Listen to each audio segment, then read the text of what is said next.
What's up, everybody? Welcome to another edition of Mosh Racing Live, coming to you tonight from a hotel in Dallas, Texas, because that's what I do. I do these from hotels when I'm sitting in my room, bored and alone, with nothing else to do. Hey, tonight, really excited about tonight's episode, talking about the race that was Kansas Speedway this weekend. One of my favorite races of the year, of probably as long as I can remember. Really, just a fun race to watch, a lot of action, so let's get into it. Let's talk about everything we got to see as that race happened. Just real quick before I get too deep into that, talk about our weekly show we do here, which has not been weekly. I'll be the first to admit I have gotten very derailed in being able to keep a regular pace of these shows going. I've moved it to Monday night. We are now live at 10:15 p.m. on the East Coast, so having a hard time finding a time slot and all the things that work, but still want to keep putting this out because I think there's a lot of good things we can talk about. As always, love having your feedback in these. This truly is designed to be a live, unscripted, and uncensored podcast where we just talk about all things NASCAR, the week that was and the week that's coming up. We're not going to do any topics tonight, but let's get into just the things we saw and kind of where we get to go from here. So, opening up, Advent Health 400 this weekend at Kansas Speedway. Super exciting race. I think one of the most competitive mile-and-a-half races I can remember. I believe is even mentioned in the broadcast that this was the most competitive mile-and-a-half race in the history of NASCAR. 37 lead changes among 12 drivers. William Byron, Ross Chastain, Tyler Reddick, Martin Truex, Christopher Bell, Michael McDowell, Corey LaJoie, Denny Hamlin, Bubba Wallace, Kyle Larson, Chase Elliott. Those were all your different leaders. So, ton of different things happening in this race. Quite a few cautions, quite a few different events. Obviously, if you're a Kyle Busch fan, you didn't enjoy this race very much. Number 10, Eric Almirola spun on the backstretch. I swear Eric Jones spun his car around about 2 times. Kyle Busch got spun off the nose Ryan Preece there and just kind of one of the hectic restarts. So a lot of action in this race, a lot of things. Obviously not really interested in cars wrecking. Josh Berry wound up getting spun there at one point. Taking a look at the running order, obviously Denny Hamlin wins the race, Kyle Larson second. We'll talk about that in just a minute. William Byron finishes third, Bubba Wallace fourth, Ross Chastain rounds out your top 5. Another good talking point about old Mr. Watermelon there. He made this race very entertaining. 6th, Joey Logano, who had quite the rebound after starting horribly on the day, lucked into a Stage 2 win.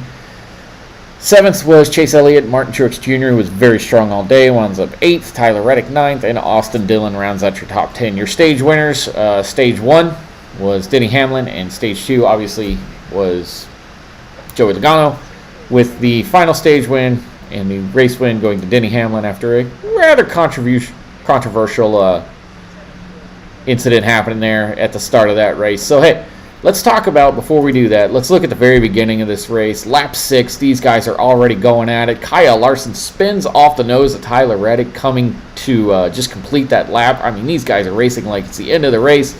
Kyle Larson winds up ultimately paying the price, although manages not to damage the car. Some slight splitter damage, gets down on the grass, gets it slowed up, doesn't get hit, doesn't get in any incidents, doesn't hurt the car anymore, able to continue, obviously works his way back up to the lead and is competing for the win of this race towards the end. A lot of things happening there in the middle of that race. Quite a few little different contact points, cars kind of rubbing together. The restarts were absolutely insane in this race. I mean, cars getting 2, 3, 4 wide, racing for position. There were so many different lines that could advance. You'd see cars get tight coming off of 2 and off of 4, have to slow up. That would cause these big bunch-ups and cars to just be going all over the place. Overall, I mean, even with all of that, it was a relatively clean race. The majority of incidents we saw in the backstretch were cars just breaking loose coming off of 2. Hot day. 90-degree temperatures at Kansas Speedway yesterday. Relatively slick. I thought it was just kind of an interesting race to see how some of these cars that were very very good at the beginning of the race. Just they kind of fell off. There was comers and goers. Some of these cars would move up. Martin Truex Jr., I think, had one of the strongest cars of the day, led a lot of this race, but ultimately winds up finishing in the lower half of the top 10. So just changed a lot. So let's take a look at this last lap here. Obviously, Hamlin and Larson were playing this cat and mouse game. Denny Hamlin gets a good run here in 2, gets Larson up a little high, gets into the wall. Denny Hamlin tightens up, tries to stay off of him, winds up just barely clipping the back bumper, puts Larson in the wall going down the backstretch, goes on to win this race uncontested from Larson. Larson, even with that damage, takes another shot at the wall in 3 and 4, still manages to hold on to second. William Byron and Bubba Wallace were kind of battling for third, quite a few seconds behind these guys, so weren't ever really going to get back up there and catch these guys. I don't know. Part of me, I look at this and I say, man, that was kind of a cheap shot from Denny Hamlin. I feel like that was a move that didn't have to be made to win this race. He could have challenged him going in, but I also don't necessarily think Denny Hamlin meant to do that. I think he was trying to get back up in line behind the 5 car and just draft him down the backstretch so that he could make another run at him in 3 and 4. Misjudged getting in there. Knew he had to do something, though. But this is the difference, I think, that the playoffs show where, again, you have a driver who, not in the playoffs, in Denny Hamlin, who's got to get himself into the playoffs, racing a driver like Kyle Larson, who's already got 2 wins. I mean, yeah, Larson's probably not as mad about it today as he was at the end of the race yesterday. But Hamlin needed that. He needed that win. If he was going to be in the playoffs, he needed that win, and he got it. So now, here we go. We have our 8th driver to win this year. So that just changes the playoff picture that much more. Real interesting to see. But Denny Hamlin walks away with the win, clears tech, all things good. No detriment. Although fans not very happy with that. A lot of boos when he got out of the car in the front stretch. So, I guess you got to kind of take the good with the bad. I don't know that was a move Denny Hamlin was even necessarily proud to make.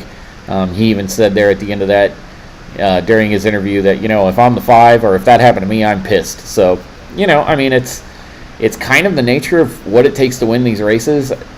I want to knock him for it. I want to say it was a bad move, but I understand why he made the move. So, Denny Hamlin goes on to win, collects his 49th career win, tying Tony Stewart for 15th on the all-time win list.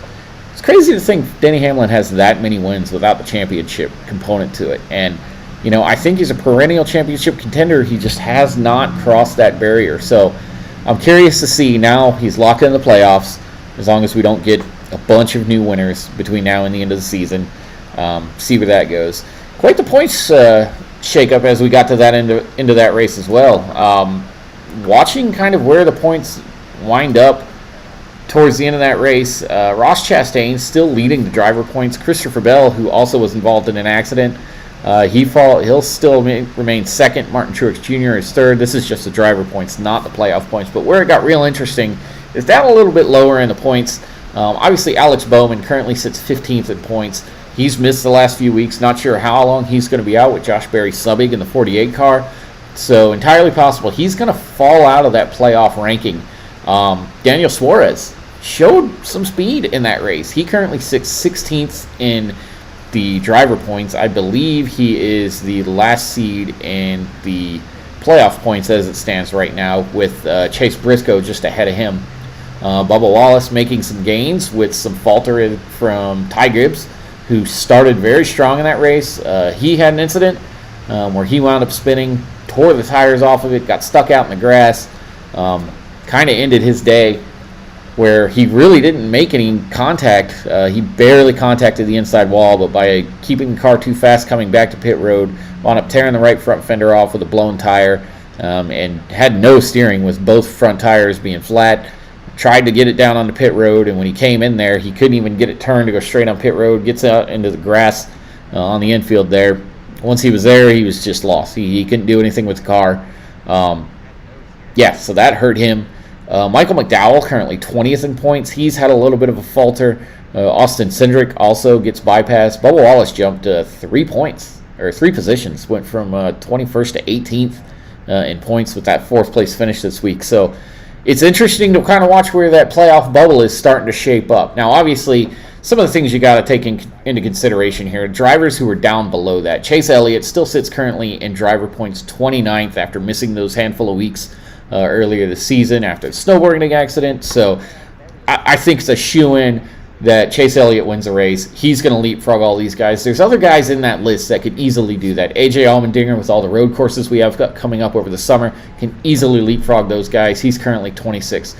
Eric Almirola is always kind of a guarantee in my book that he's going to run well at the plate tracks, drafting tracks. So you've got another race at Atlanta coming up. You've got Daytona. Again, as the regular season cutoff, entirely possible he's going to be there. He showed up at New Hampshire a few years ago and wound up winning that race. So Almirola, I think you've got to keep him in contention. Austin Dillon currently sits 30th in points. He can easily rattle off a win as we're going through this season.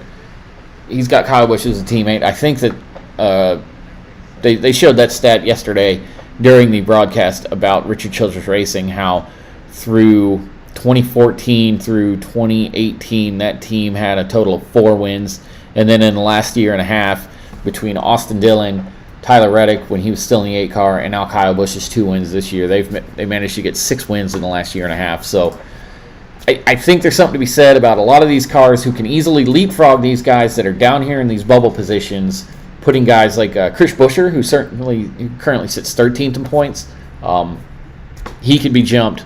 I think Chase Briscoe, Cindric, a lot of these guys that are around that playoff bubble. I don't even throw Bubba Wallace into that too. They have had a rough start to this year.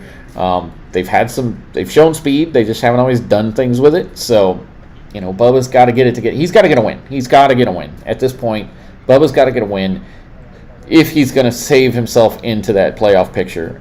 He can race himself up into the bottom part of that. I believe he sits 1 or 2 points out. Well, here, let's see. Do we actually have a playoff points at the end of that race? I don't know if we do. No, we don't. Okay. Either way, he sits like 3 points out behind Chase Briscoe and Daniel Suarez for that last position in the playoff standings currently. But you've got to have a win. I think that a win is how you secure yourself. I don't think we're going to get to that point. At least right now, I don't see us getting that point where we're going to be flirting with that. Are we going to have more than 16 different winners in the regular season with multiple, you've got William Byron, Kyle Larson, Kyle Busch, all with multiple wins already this season. I think that those guys are, they're kind of holding that up. Easily, I think you could say Joey Logano wins another race. I think some of the ones that we may not be talking about are Brad Keselowski. There have been a ton of really impressive runs from that 16 and the 17 for that matter. Both those cars currently sit Keselowski's 10th, Chris Buescher 13th in points. I think those guys have a good opportunity to really put something together and be contenders. Pretty impressive to see what RFK Racing has done going into this season. So let's get to the biggest topic of yesterday, though, and that was post-race, a little fisticuffs, if you will, between Noah Gragson and Ross Chastain. I posed this question last week about Ross Chastain.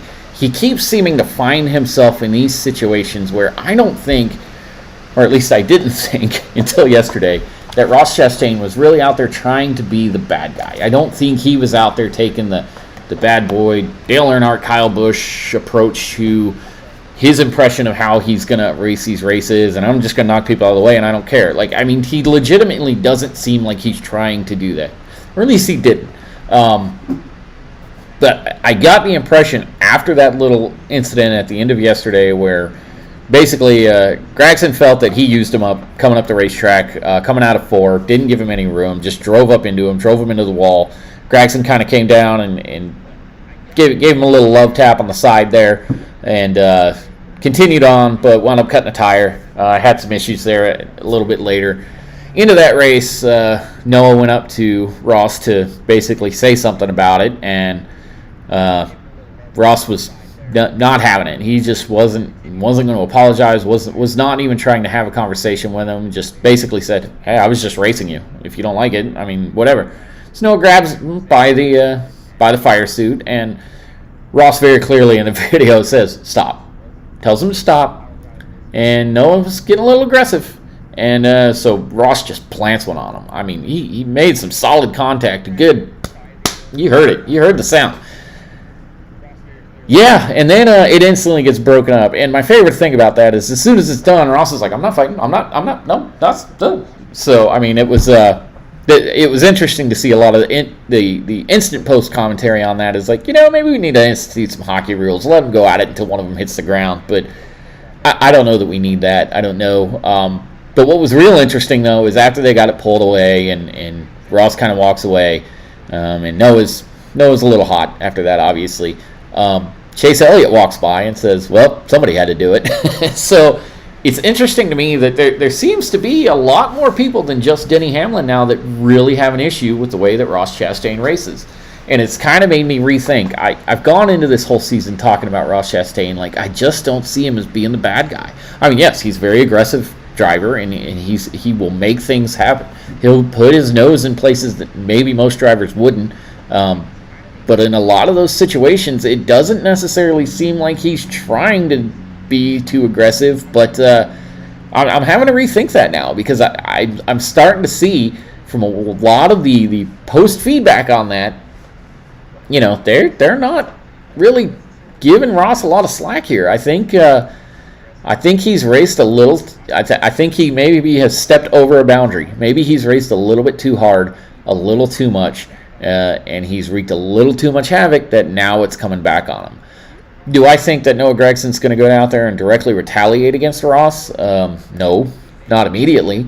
Again, I talked about this earlier where Denny Hamlin got fined after Phoenix for, he just had a bad run going. He's like, well, if I'm going down, you're going down with me for no reason, and wound up getting fined for that. And I was like, that was such a pointless move. It didn't matter. You took him out in the second, third race of the year.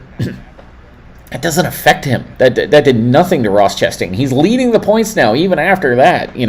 I mean, it's if you're gonna go for it, go out in the blaze of glory. If you're gonna get fined $50,000, make the move that knocks him out of being eligible for the playoffs or taking a win out from under his sails. So now the question is, does Noah Gragson go into the same kind of mentality of waiting till the time is right? If I'm going to strike on this guy, am I going to do it at the right time? Or, as he even said, these guys work together on a pretty much daily basis under the Chevrolet camp. Is he just going to walk up to him today in a team meeting and just slug him and be like, now we're even? I don't know. I don't know where that'll go. But the one thing I hate, and maybe I don't hate this, but it's just a little bit frustrating to me, is that as soon as there's any kind of confrontation, pit reporters want to get down there and get a microphone in those guys' face so fast and make it for TV. And it's like, you're sitting here saying we don't need hockey rules, and Larry McReynolds gets on NASCAR Race Hub tonight and says this is not hockey. We don't need to see this. This isn't helping anybody. But again, you look back at the 1979 Daytona 500 and the moment that defined the sport and made it the phenomenon it was a fight that happened in turn 3. So you can't say that it doesn't have an impact on the sport or that it's not something that we want to talk about, because it is. It is part of the sport. It's part of just kind of the aura around it, is that tempers boil over. And I think that there's been a lot of conversation in the background about what's the line, what is acceptable, what's not acceptable, and where does the sanctioning body have to intervene in that. And I think that that's probably one of the biggest gripes from the fan base. But there doesn't seem to be like a common ground on that to me. I think that you look at races like this where, okay, two guys got a little bit heated. They got a little bit, they had some words and some physical action that came from that at the end of that race. What was the real benefit of that? And yes, I mean, of course, you're going to see that video, and you're going to see all these different angle videos that have started coming out since then to really highlight that. And we're going to promote this, and I guarantee you next week at Darlington, you're going to see will there be payback somewhere in that whole process. You're going to see that replay a bunch of times. It's going to be talked about because they do. From a marketing standpoint, it's like a rivalry is what fuels this sport. I think that so much of what made this sport popular was the personalities clashing, the Dale Earnhardt, Rusty Wallaces, even the manufacturer battles. I think this is what made this sport as popular as it at least used to be. And its heyday in the early, mid, late 90s, where NASCAR was as big as it could have been. You know, there were personalities, there was a lot of that. And I don't feel like we have as much of that anymore. Or maybe we do. Maybe we have a lot of that. It's just not as widely known. Or people feel that those personalities are shut down because you get fined for saying what you want to say. But the flip side of that is you go to the local tracks in Bowman Gray Stadium, there's somebody driving across that field every Saturday night to go tear up another car with their race car because they got turned or wrecked. And I mean, I don't know. I don't know what is and isn't acceptable. I mean, what I don't want to see is NASCAR become professional wrestling, where after every race we just have two guys duking it out and slugging at each other, and that's all we get to talk about. I mean, I'm sorry. I didn't watch this to watch that. I didn't follow racing in NASCAR to watch guys start slugging at each other. I watch NASCAR because I'm a motorsports enthusiast. I love to watch the thrill of competition. So that's my personal take on it. Yeah, I don't know where it goes from here. So, but overall, if I had to say my opinion of this race this weekend, this was a really good race. I mean, it was competitive. There was a lot of different leaders. Obviously, we talked about 37 different lead changes amongst 12 drivers. There was a lot of strategy that played in. And I'm going to preface this by saying I had a very, very civil conversation across the span of the day on Twitter, debating exactly what this race was. So the usual Monday poll of was Kansas a good race goes out. 95% of respondents to that poll, at least at 9 o'clock this morning, said absolutely that was a great race.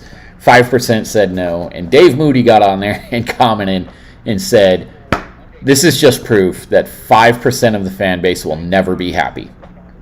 And I thought that was a fascinatingly true comment, because the majority of fans that are on NASCAR social media do nothing but complain, and it drives me absolutely crazy, because I genuinely don't understand what is the argument. What more could you want out of this? And I guess to me, it feels like the overwhelming theme behind that is we don't want all the changes. We don't want all the things that they've done, that they've put into this sport. We don't want the playoffs. We don't want stage racing. We don't want this. We don't want that. And so I said something. I responded to Dave Moody, and I said, I'm fully convinced there's nothing you can do to make them happy. There's absolutely nothing. You could run the entire season at North Wilkesboro in the cars we raced in 1988 under the Winston Cup points style, and they would complain about that to no end. And right away, my favorite thing is somebody responded, well, yeah, because there's only one track. And I was like, see, we didn't even have to. We're giving you all the things you guys wanted. You wanted the old cars back when the cars looked like cars, and under the points you guys want, and that you believe is the only viable system that truly determines a championship, or truly determines a champion in this sport. And maybe I shouldn't have said North Wilkesboro, because, hey, in 2 weeks we're actually getting North Wilkesboro back for the first time since 1996. Maybe I should have said Rockingham. Maybe that would have been more appealing. But the point being that everything that has been done to this sport up to this point has been in direct response to complaints from the fans. And I laid that out because I said, somebody responded to me and they said, the reason I said no is because there's things that I would like to see different. And Dave Moody and them kind of had a little bit of back and forth. And his basic response was, I don't want stage racing. I don't want the lucky dog. I don't want the playoffs. And I don't want overtime. And I'm like, well, all four of those things that you just mentioned are direct responses to the complaints that you, the historic legacy fan base, had about the sport. You were tired of seeing, so let's list all those things off. Let's start with playoffs. You were tired of seeing the championship decided 3 to 4 races before the end of the season. You were tired of seeing guys say, we had a good points day. You were tired of seeing guys not try for the win because third place was going to get them a good points day. You were tired of seeing that.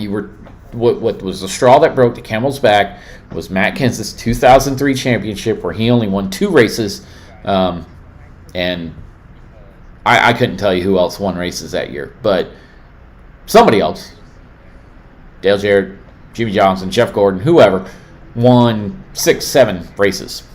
I don't know. I'd have to go back and look up the stats. But everybody thought, well, that's not fair. How can the guy that wins the most races not win the championship? When you have a guy out here who's just getting by and having good points days, in Matt Kenseth wins the championship in 2003, and that was an issue. That nobody wanted that. We have to end that. The chase was born out of that. Now, I'll be the first to admit that when the first chase came out, I thought, okay, this is a good idea. 10 cars separated by, I believe it was 10 points, 10 points apiece. You had to be, whatever the top 10 in points were, they got closed up. They raced the final 10 races, got spanned back out. In that race, it wound up, that was in the first chase. Kurt Busch wins in 2004, wins the championship, which was probably kind of a one-off. Because really after that, it was kind of down to 2, 3, 4 cars, maybe mathematically eligible in that first iteration of the chase, coming to the end of the season. And usually the guy that was leading would have to have something drastic happen to be able to win the championship. They changed that format a little bit where they added the wild cards. So, you had the top 10, and then we added 2 more spots. So if you had the guys that won races but weren't in there, won the most races, they would get those wild card spots. 2012 championship is probably the only one where a flip-flop actually happened in that, where the Jimmy Johnson was kind of locked up and wound up having issues. Brad Keselowski goes on to win the championship. The only 2 championships I can really say that came down to like a legit race at the end were 1992, where you had 5 guys mathematically eligible, and leading the most laps was what determined who was actually going to win that championship. And it came down to a pit cycle between Bill Elliott and Alan Kulwicki. Kulwicki goes on to win the championship. 2011, where Carl Edwards and Tony Stewart essentially come into that final race at Homestead tied for the championship, and Tony Stewart wins the race to wind up winning the championship. Those are probably the 2 that I can remember that were the closest championships, that were the most competitive championships going into that final stretch or going into that final race. Now, even the 2011 championship still fell under the playoff format or the chase format with wild cards. So that wasn't like the system was still set up, but you also had two teams that were very, very successful throughout the course of that year to get to that point. The tweaks and changes to what the playoff style was ultimately came into that 2014 season, where we now started the knockout style playoffs with 16 drivers going in that we have today. Win and you're in. Fill the rest out with the top in points. If we don't have 16 winners, every 3 races, we knock 4 of them out. And I think, to me, that makes it so much harder to actually carry not only getting a win in the first half or in the first 26 races of the season, because we've seen how competitive this sport is now. It's not something you can just easily do is go out there and rattle off a win. We've seen a lot of guys be very successful, bleed a lot of laps in a race and not do that. I mean, look at Ryan Blaney and Martin Truex last year alone. Both of them had multiple opportunities to go out there and win races and try to get themselves into the playoffs, and it never happened. They wound up ultimately having to come down to who was going to get in on points for that final position that was available, because we had so many winners last year. So that, to me, is where this system makes it harder to win a championship. Now, the argument that I get back is, how about we just race 36 races and the best through those 36 races wins the championship? It's hard to argue with that because that's what we're used to. But we've gone well over a decade now. Again, 2004 was the first time we raced under any kind of playoff chase, whatever kind of format. We're going on to 20 years of doing that already. 2024 is next year. That'll be 2 decades of us racing under some type of format like this. If that's what's driving you away as a fan, I'm sorry. I mean, I don't see what the failure is here. I mean, we've made it so hard to win a championship. Isn't that what it should be? It shouldn't be that when you get to the final 10 races, you just be on cruise control. I mean, you should have to work for a championship. And guys like Kevin Harvick, who have dominated into, look at Harvick's 2014 championship. I mean, he was up against Knockout twice in that championship season. Managed to rally himself to go out there and get those wins, to be eligible to be in the Final Four going into Homestead that year. I mean, that's huge. How can you not like that? I guess I don't understand that, because I see the competitiveness and I see how hard it is to win a championship now. I'd rather see that. I'd much rather see that versus, well, we dodged a bullet at Talladega this year, so now we just gotta finish in top 10 the next couple races, and we'll be fine. We'll be all right. I mean, that to me just, I lived through. First, I started watching NASCAR in 1990, and I lived through all those championships of Dale Earnhardt and Terry Labonte, Bobby Labonte, So I'm not saying that it was a bad system for what it was, but if you want my honest opinion, what killed anybody's interest in the playoff or chase format was Jimmie Johnson winning 5 championships in a row. I think that made people feel like they, and the 48 team, to be completely fair, was the best at playing the game at the way the game was set up. They were.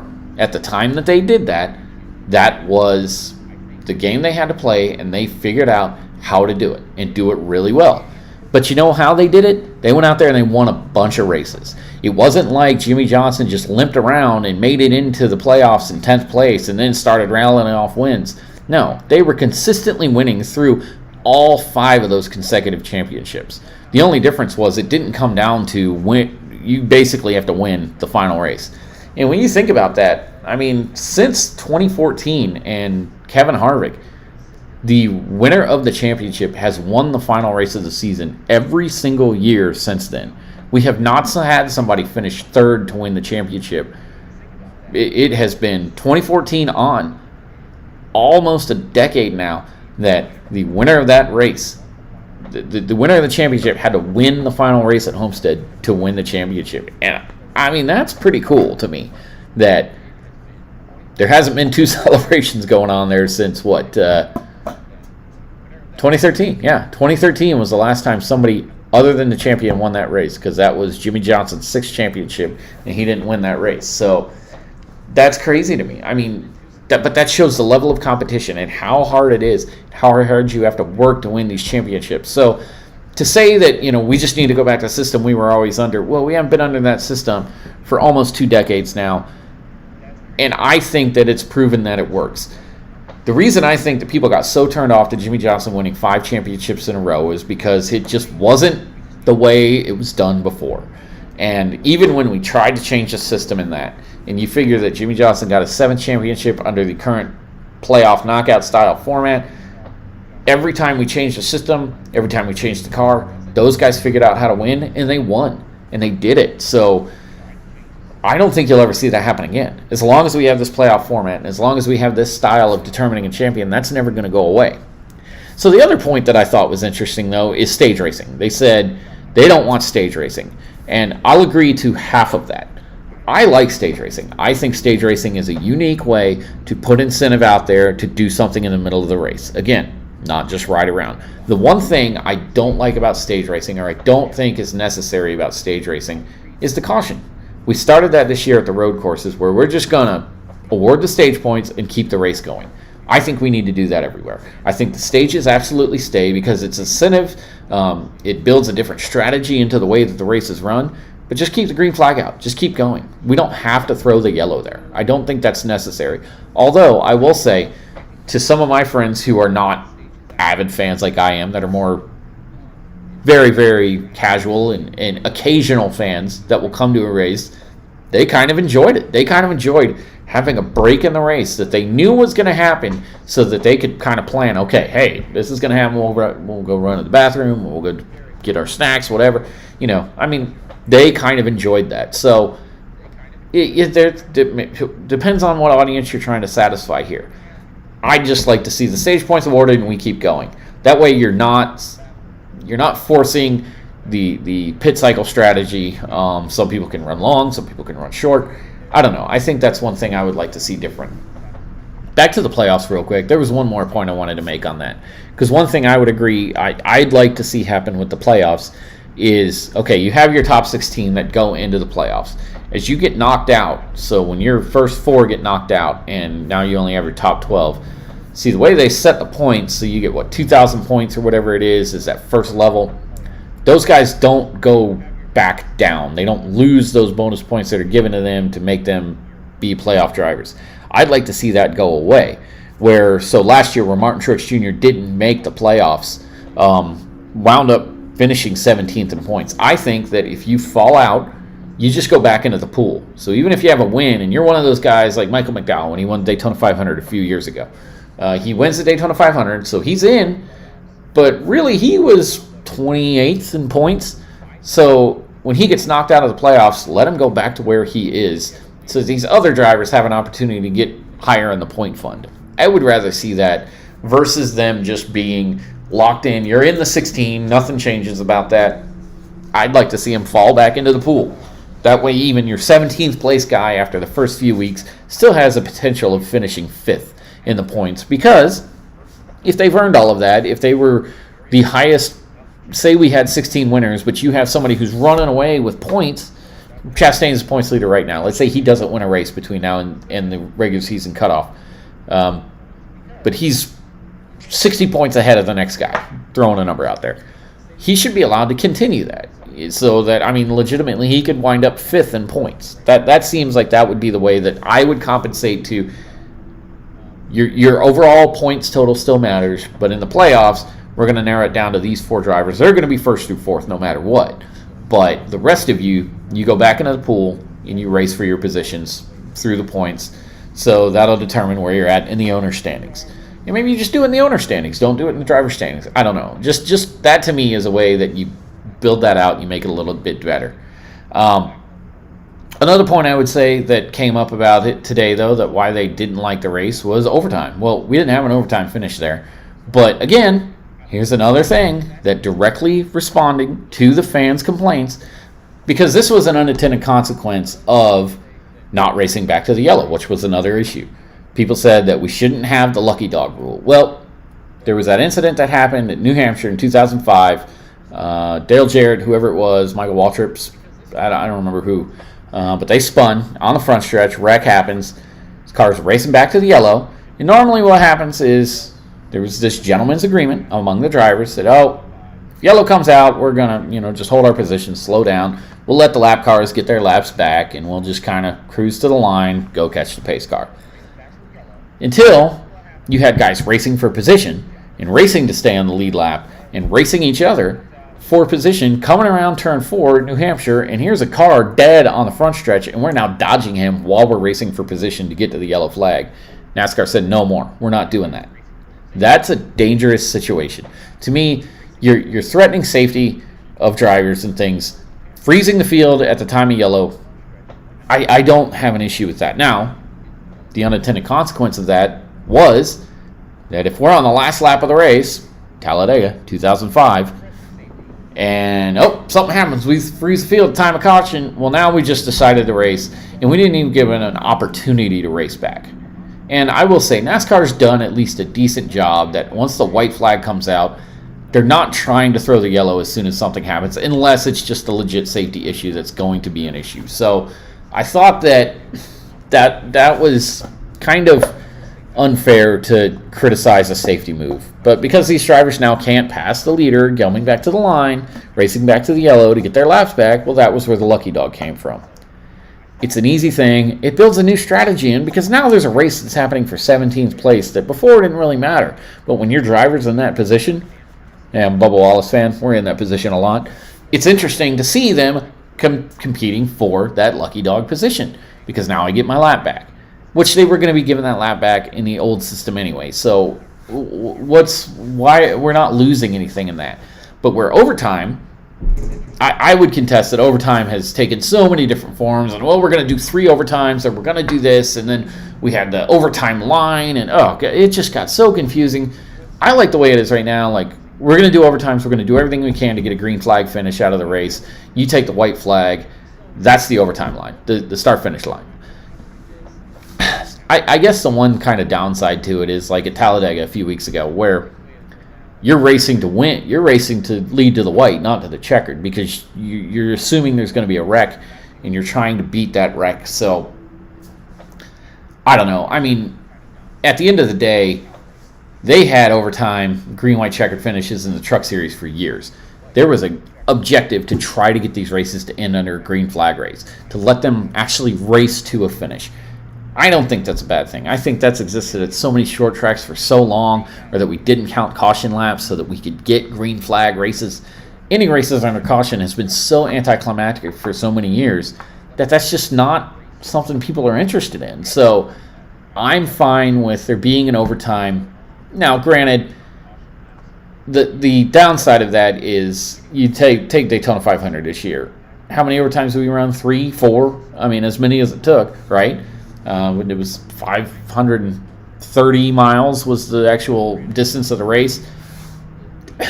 These drivers know, though. I mean, if we're getting an overtime, we're getting a green, white, checkered, you got to get everything you can. And if that means taking somebody out to do it, then that's what happens. I don't want to say that, okay, well, here's our opportunity to start penalizing people who just go in there and start tearing ass and spinning other people. That's not the answer either.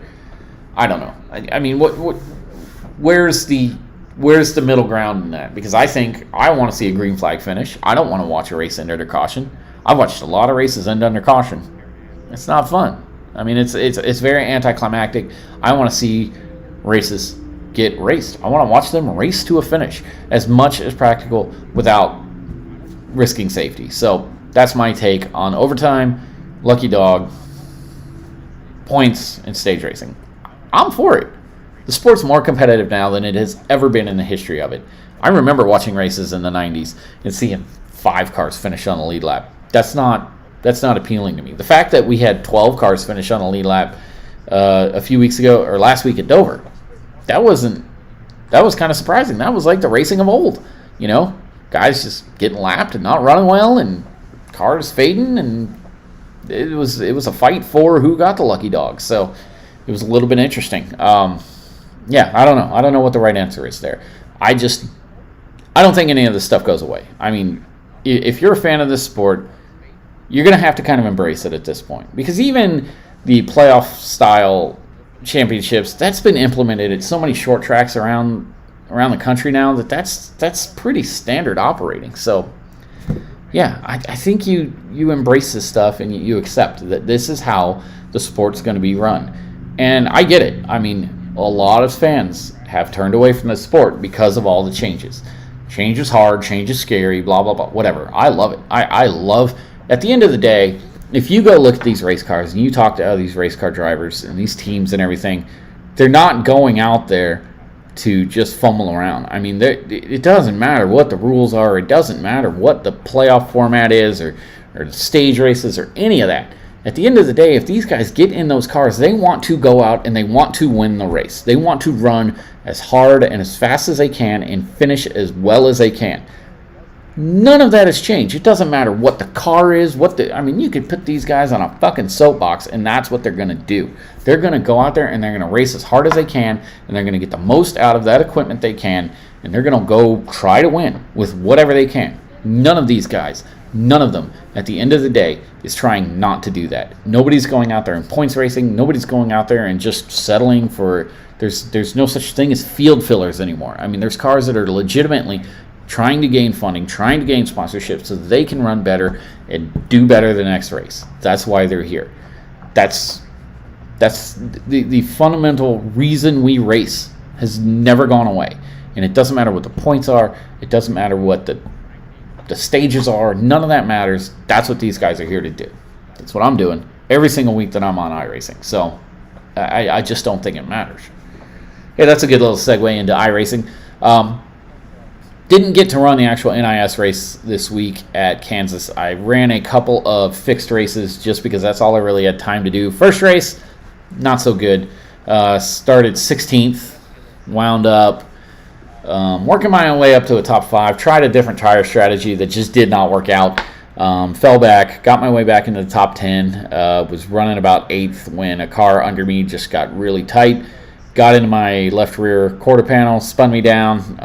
I was able to save it. Didn't really damage anything on the car. Got new tires, but at that point there was like 5 laps to go, and wound up 19th in that race. Ran a second one Saturday night. Both of those were streamed here on the channel. That one went a lot better. Got outled a little bit in that race. Wound up finishing 3rd.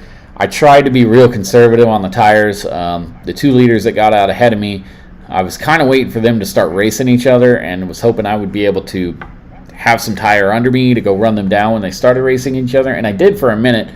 But once the 20 car got clear of the 14, he just kind of took off, and I had eaten my right front up. I was down to 59% of my right front, so I had nothing for it. I just couldn't compete with those guys. So wanted to run NIS, just didn't really have an opportunity to get into one of the actual sessions this week. So, and I don't know that I'll get to run NIS really for the next few weeks. I'm traveling a lot. I'm on the road for the next few weeks, so really having time when I'm at home to sit down and commit to an hour-and-a-half race is really hard to do. So I'm hoping I'll be able to get to at least running some of the fixed races this week at Darlington. So Darlington, going into the why is my camera so small? Let me fix that. So this week we're going to Darlington Raceway for what is normally our throwback weekend. I love this weekend. A lot of people kind of complained about this weekend, and I think maybe the throwback has lost a little bit of its luster. I don't know. Maybe it's not as exciting as it used to be. We're starting to see a lot of the same paint schemes get used again. Denny Hamlin's running the same throwback scheme he ran a few years ago. So maybe it's not as appealing as it was back when we first introduced this concept of throwback weekend. Maybe it's lost some of that. I love the idea of doing throwback weekend at the All-Star race in North Wilkesboro. You know, we're going back to a very historic racetrack in the series. Although Darlington is just as historic. I don't want to take anything away from Darlington Raceway, but maybe not everybody has to run a throwback. Maybe it's kind of seen its day, or we make it something different. I liked in the first years of the throwback, it was really about like, we're going to look at this era. We're going to look at the 70s or the 80s, or we're going to look at this time frame, and we want your cars to look like that. And some drivers really stuck to that. Some of them got a little bit crazy. I remember that first one where Kyle Larson ran the 42 Mellow Yellow car. Just looked exactly like Kyle Petty's old car. Well, that was from the 90s. I mean, that wasn't really from the 70s, I believe, when they were trying to do it. But still, it was good. One year they kind of focused on past champions. They just wanted cars that really looked like that. But I think overall, it's just neat to see some of those old cars out on the track. So, yeah, really, really excited about this race. I kind of wish they would have kept it on Southern 500 weekend, though. I think that was so much more fitting for the throwback weekend. I don't really know why they moved it to the spring weekend with the Goodyear 400, but as a longtime fan of Darlington Raceway, I'm just happy to see that racetrack have 2 races again. That, to me, growing up, that was the racetrack. I lived at Darlington Raceway. The first race I went to there was in 1993. One of the 2 races I actually got to attend that Dale Earnhardt won was that 93 Trans-South Financial 500. I'll never forget that. But, when I moved to South Carolina, we went to every race there. We were there in the spring and the fall races, camped there. I have been to every inch of that racetrack. I have ridden my bike on that racetrack and walked through the garage area. I stood there and watched him do post-race teardown in 2000 to Bobby Labonte and Dale Earnhardt's cars after Bobby Labonte won the race because it got called for darkness. Walked in the bathroom and peed next to Richard Petty. I mean, just that track, to me, there's so many nostalgic moments about me as a NASCAR fan at that racetrack that I just love it. I love to see the races there. The races there have gotten so interesting, so competitive for the way that racetrack is. It's this old, gritty racetrack that makes no sense. Neither of the 2 ends are the same. You're all over the place. It slides around. It tears up tires. It feels like they have to repave that place every 5 years. It's just a fun race to watch. I love that racetrack. It's tight. It's narrow. It's a neat race. So really excited for this weekend. they've posted quite a few of the throwback paint schemes so far, and I got to say that probably my favorite so far is I think the 48 car has a very old Davey Allison Texaco look, kind of honoring his spotter Kevin Hamlin, which Josh Berry will actually be driving that car. So, but I think that one looks really good. But my favorite, honestly, is Josh Berry again. In the Xfinity car, he's driving a Hutch Strickland throwback on the Tire Pros car this weekend for Junior Motorsports. It looks like the old Circuit City car, which I always just thought that was a cool paint scheme. It's very simple. It's just a red paint scheme with kind of the Circuit City lightning bolt across it, which is just black with a grid pattern under it. But it just looks cool. I always thought that was a good-looking car when it was on track. So to see them bring it back and kind of mimic the number on the car looks really good. So I'm excited about that one. Speaking of throwbacks, hey, I unveiled my throwback last Thursday on Throwback Thursday. So for those of you who followed me back when I really started kind of racing leagues and on iRacing, in 2016 I was trying to come up with just kind of a unique sponsor combination, and I built this Home Depot car for the Chevrolet SS because Home Depot at the time was not a sponsor in the series. They had left with Matt Kenseth in 2015. At the end of that season, they ran their Husky Tools line. Didn't really run Home Depot as a primary sponsor, along with that Dollar General car. But they did run a car that was a little bit similar to this. It's kind of reversed, where basically the orange came up onto the hood. But that was a Home Depot car they ran at Talladega in 2015 in the fall. And I thought that looked really good because the Home Depot sponsorship had always been on a white car traditionally, or just a solid orange car when Tony Stewart and Joey Logano drove that car. So there was that one version Tony Stewart had that was very, very simple paint, just the Dayglow orange around it, kind of the pillars being black and then the orange with the white border around it. His 2005 championship car. But there was never really a black Home Depot car, so I thought it looked really cool. So I kind of started playing with just this very simple design, just one wave across the car from the black to the orange with a white line. Sponsor above that, associates below it. Obviously my old 96 Impact, big blocky numbers I used to use all the time. And I liked that car. I thought it looked really good. And Home Depot logo obviously on the hood. So I thought, man, and I won a race in that car. The first race I actually won on iRacing in the Cup car was at Dover in May of 2016, driving that car. So I was like playing with different throwback ideas. And this is what I came up with. I was like, what would be really cool is to throw back to that car, my first iRacing Cup Series win, and kind of take basically my Standard Proof sponsorship and turn that into a retro-looking Home Depot car. So this is what I came up with, and I started just kind of playing with the idea. And once I actually got it put together, I thought, wow, that looks really, really good. So I was pretty excited to actually kind of have this car together. I'm obviously very excited to race it. Don't know when I'll actually have the opportunity to race it, but I've done some really cool throwbacks over the last couple years, especially on iRacing.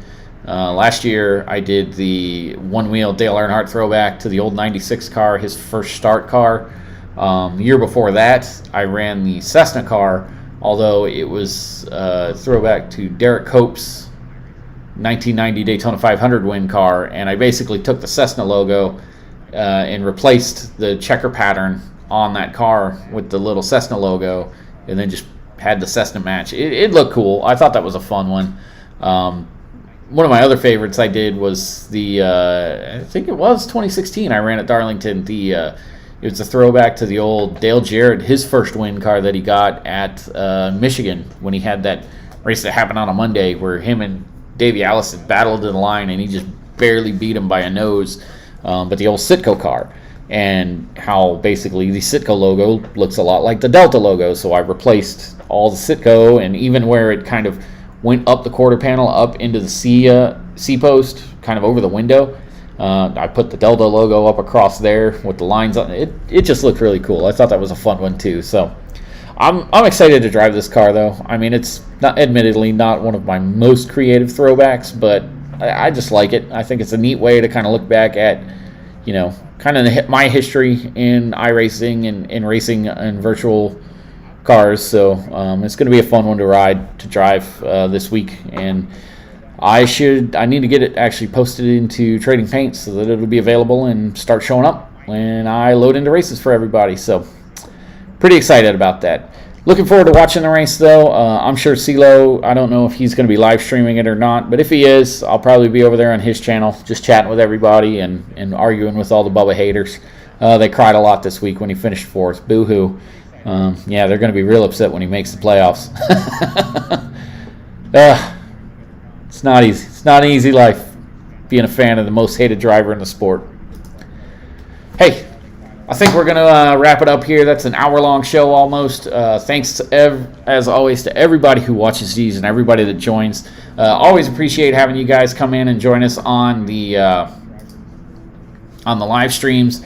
We love talking race cars, talking about racing. I love talking about what the car is doing and how cars kind of react. And it really helps paint the picture of what it looks like to watch these races on Sunday, to see kind of firsthand what drivers are feeling or where their pinch points are, because I'm feeling those too in the race car. As always, got to give a shout out to MyPilotPro, primary sponsor. You can look at their link down here in the description. Custom GoPro mounts, mainly for aviation, but they cover all kinds of different outdoor and marine activities.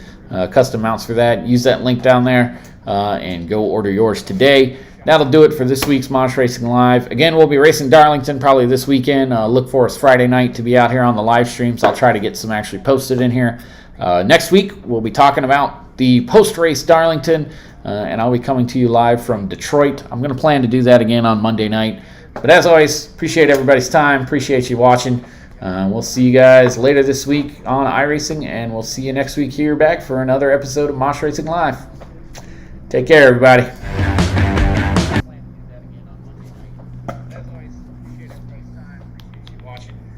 We'll see you guys later this week on iRacing, and we'll see you next week here back for another episode of Mosh Racing Live. Take care, everybody.